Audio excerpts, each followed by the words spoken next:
Saudaraku, minggu yang lalu kita melihat mengenai sidang Antioquia yang terjadi karena anak-anak Tuhan bersaksi pada waktu aniaya. Saudaraku, memang firman Tuhan berkata kita adalah saksi-saksi Tuhan. Kamu adalah saksi-saksiku.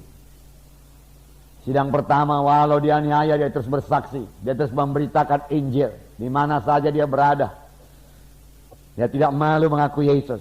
Dan firman Tuhan berkata, dan tangan Tuhan menyertai mereka itu. Sampai sekarang tangan Tuhan menyertai setiap pemberita Injil. Sampai sekarang tangan Tuhan menyertai firman-Nya dan meneguhkan firman itu dengan kuasa dan tanda jahit. Firman Tuhan belum kehilangan kuasanya. Lalu sejumlah besar orang selamat di Antioquia. Kabar itu sampai ke Yerusalem. Lalu Yerusalem mengutus Barnabas ke Antioquia untuk mengajari sidang di Antioquia.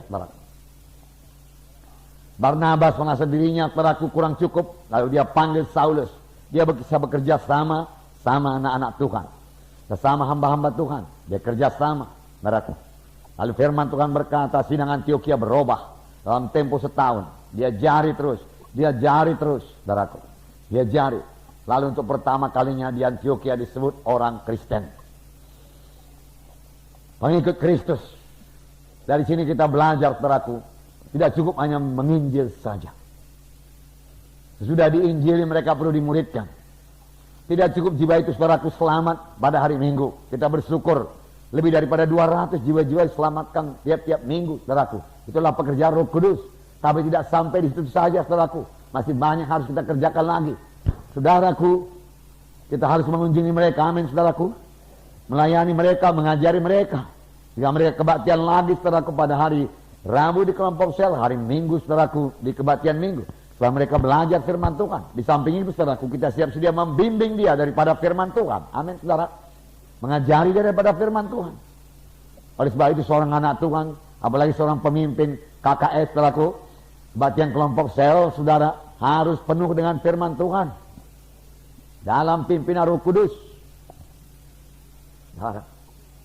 Sehingga jiwa-jiwa itu, saudaraku, bukan hanya sekedar selamat saja, tapi menjadi murid. Berubah hidupnya. Nah, mereka disebut Kristen. Haleluya. Dan dikatakan Barnabas itu seorang yang baik. Saudaraku, menjadi orang Kristen dan menjadi orang yang baik. Amin, saudara. Berubah dalam tingkah laku, berubah dalam karakter. Itu menjadi orang Kristen, menjadi orang yang baik.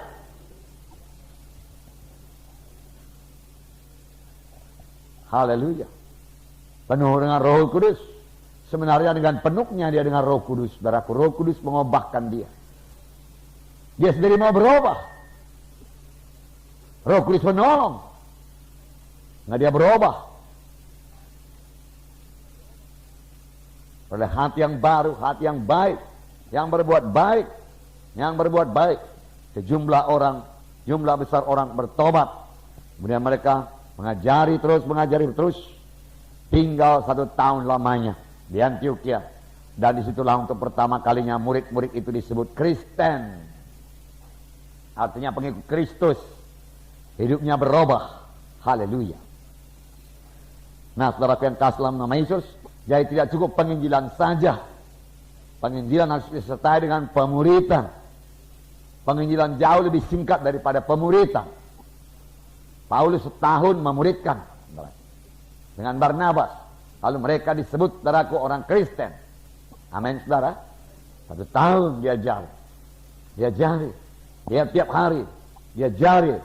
Tiap-tiap hari. Saudaraku, jangan bosan-bosan. Amin, saudaraku. Dia jari terus. Nah, kita membaca satu contoh lagi, di mana pola ini, saudaraku, diulangi lagi.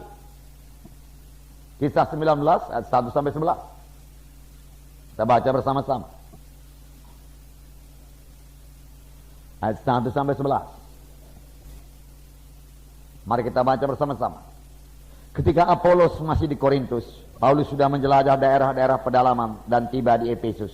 Di situ didapatinya beberapa orang murid. Katanya kepada mereka, sudahkah kamu menerima Roh Kudus ketika kamu menjadi percaya? Akan tetapi mereka menjawab dia, belum. Bahkan kami belum pernah mendengar bahwa ada Roh Kudus.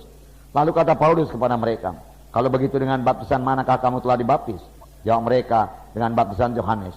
Kata Paulus, baptisan Yohanes adalah pembaptisan orang yang telah bertobat. Dan ia berkata kepada orang banyak, bahwa mereka harus percaya kepada dia yang datang kemudian daripadanya, yaitu Yesus. Mereka memberi diri mereka dibaptis dalam nama Tuhan Yesus. Dan ketika Paulus menumpangkan tangan di atas mereka, turunlah Roh Kudus ke atas mereka. Dan mulailah mereka berkata-kata dalam bahasa roh dan bernubuat. Jumlah mereka adalah kira-kira 12 orang.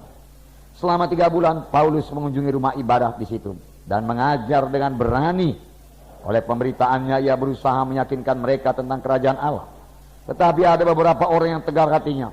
Mereka tidak mau diyakinkan, malahan mengumpat jalan Tuhan di depan orang banyak. Karena itu Paulus meninggalkan mereka dan memisahkan murid-muridnya dari mereka.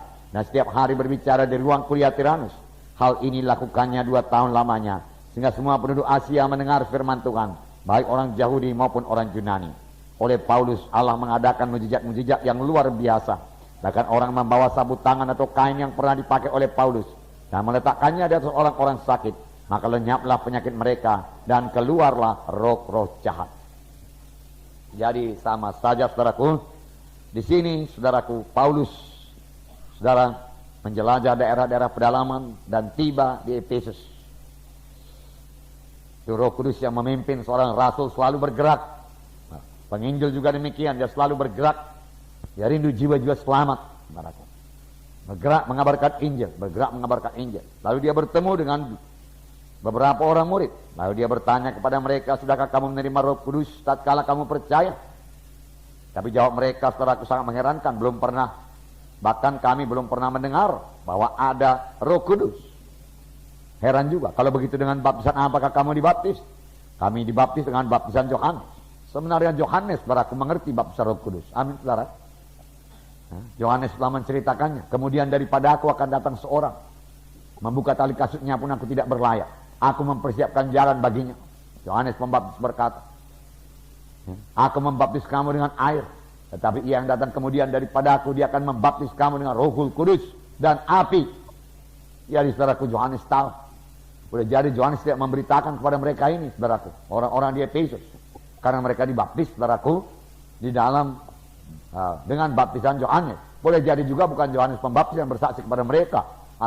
Melainkan orang yang sudah mendengar Yohanes Pembaptis. Dan Paulus, saudaraku, tidak meragukan keselamatan mereka. Berarti mereka sudah selamat, saudaraku.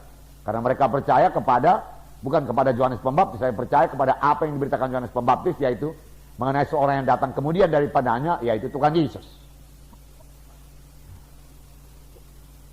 Kemudian Paulus menanyakan satu pertanyaan yang penting. Sudahkah kamu menerima Roh Kudus tatkala kamu menjadi percaya? Seharusnya menerima Roh Kudus pada saat percaya. Amin saudara. Tidak usah tunggu dulu saudaraku beberapa bulan, beberapa minggu. Pada saat percaya terima Roh Kudus. Karena bagi kamulah perjanjian itu dan bagi anak-anakmu. Bagi seberapa banyak orang yang telah dipanggil oleh Tuhan Yesus Kristus.